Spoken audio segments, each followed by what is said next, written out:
Hey KentCov kids, Pastor Torina here, and I am here to wrap up our month learning from the parable of the Good Samaritan, which is in Luke chapter 10, verses 25 through 37. So, my family recently moved, and it got me thinking, who are my neighbors now? I mean, we lived in our last house for a really long time, so we knew our neighbors, we watched out for each other, and we helped each other too. We even helped take care of our neighbors' chickens. It was awesome. Now, in our new house, we don't know the people who live next door yet. They don't feel like neighbors. Wait a second. Everyone in our Bible story was traveling, so they definitely didn't live next door to each other. So I guess knowing who your neighbor is must not be about who lives next door to you anyway.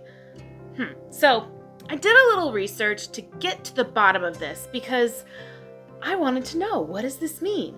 Well, the Greek word that Jesus used for neighbor means near.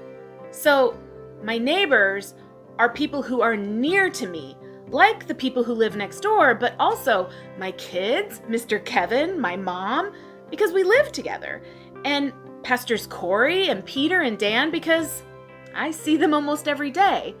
But in our story, the religious leaders and the Samaritan, they were all strangers to the Jewish man who was injured and dying, but they were near to him, and they could have been neighbors.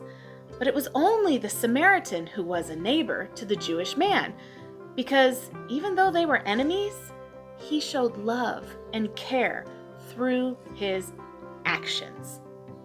Now, it can be easy to love your neighbor as much as you love yourself when it's someone you care about.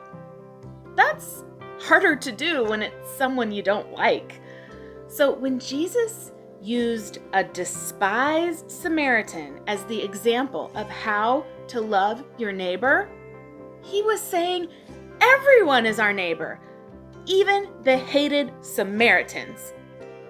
So this parable teaches us something really important. It teaches us that it's not important to figure out who our neighbor is. Instead, we honor God and share his love with others through our actions.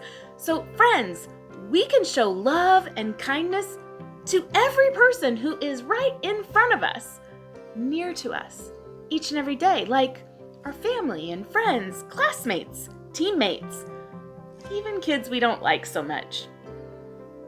Imagine how we could change the world if we all did that, each one of us doing our part to share God's love with others. Well, that is exactly what Jesus is asking us to do. So, go and do likewise, my friends. All right, until next time.